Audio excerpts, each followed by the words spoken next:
Bharatiya Janata party એ વિશ્વની સૌથી વધુ સભ્ય સંખ્યા ધરાવતી રાજકીય પાર્ટી છે અને પંચનિષ્ઠા ઉપર ચાલતી શિસ્તબદ્ધ પાર્ટી છે।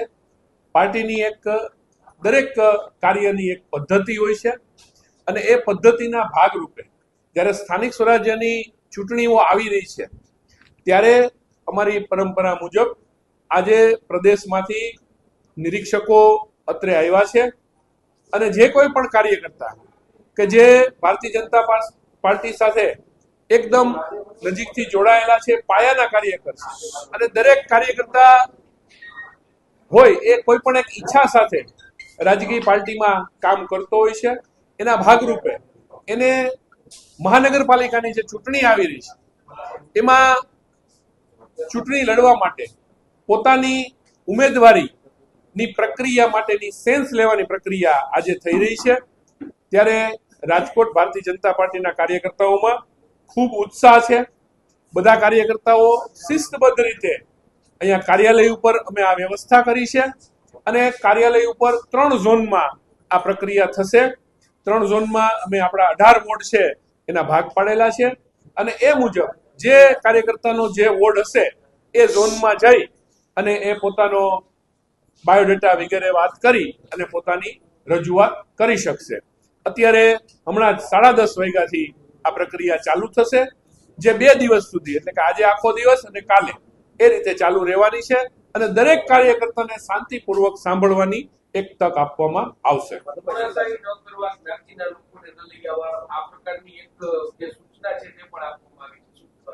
જી, ભારતીય જનતા પાર્ટીમાં દરેક વખતે આ જ રીતની અમારી સિસ્ટમ હોય છે કે ભાઈ દરેક કાર્યકર્તા અમારી માટે ખૂબ અગત્યનો છે અને એની માટે એને કોઈ એવી રજૂઆત કરવા માટે આ બધાને લઈ સ્વાભાવિક છે કે દરેકને એમના જે સમર્થકો હોય એમાં ઉત્સાહ હોય એ સ્વાભાવિક છે, પરંતુ ભારતીય જનતા પાર્ટીનો કાર્યકર્તા એક પદ્ધતિ સાથે કામ કરવા ટેવાયેલો છે।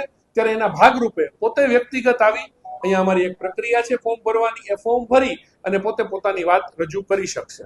શું લાગે છે દરેક વોર્ડમાંથી કેટલા નીચે જે રીતે પોપ્યુલેશન છે મેં પહેલા જ કહ્યું એમ કાર્યકર્તાઓમાં ખૂબ ઉત્સાહ છે।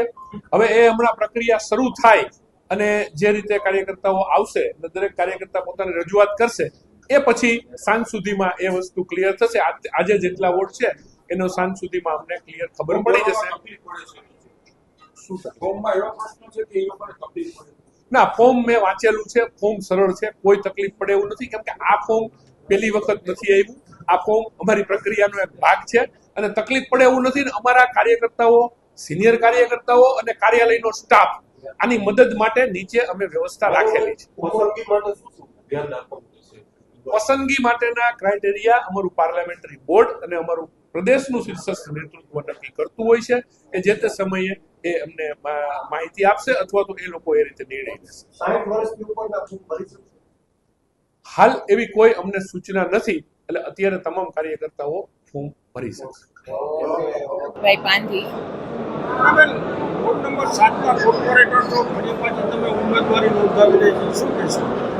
એટલે એમાં એવું છે કે પહેલા તે હું કોર્પોરેટર હતી ત્યારે આટલા વિકાસના કામો વોર્ડ નંબર 7માં કરેલા છે બધાએ સાથે મળીને, ચારેય કોર્પોરેટરે, અને હજી જે કામ અધૂરા છે તે પૂરા કરવા માટે અને લોકોના સારા વિકાસ થાય વોર્ડનો, એના માટે થઈને અમે આ પાછી ઉમેદવારીનો વોર્ડ નંબર 7 છે એ શહેરની મધ્યમાં આવેલો વોર્ડ છે, તો એમાં શું હજી વિકાસ કરવાની જરૂર છે? વોર્ડ નંબર 7માં અત્યારે કોમર્શિયલ વિસ્તાર એ વધારે છે અને સારી એમ કે જે કહેવાય લોકોની એ વ્યક્તિ બધા વધારે રહે છે, તો એના માટે જીવન જરૂરી જે કાંઈ વસ્તુ હોય, રોડ રસ્તા સારા બને, પાણીની સગવડ સારી બને, ડ્રેનેજનું કામ સારું થાય, લાઇટની સુવિધા સારી થાય, લોકોને આવવા જવામાં કંઈ તકલીફ ન થાય, ચાલવામાં, એવા બધા સારા કાર્ય થાય અને લોકો શાંતિથી રહી શકે કંઈ ઘોંઘાટ વગર, અને પાર્કિંગની વ્યવસ્થા સુવ્યવસ્થિત થાય, ગાર્ડન ને બધું હોય, એવી બધી સુવિધા લોકોને મળે એ માટે પ્રયાસ કરીશું।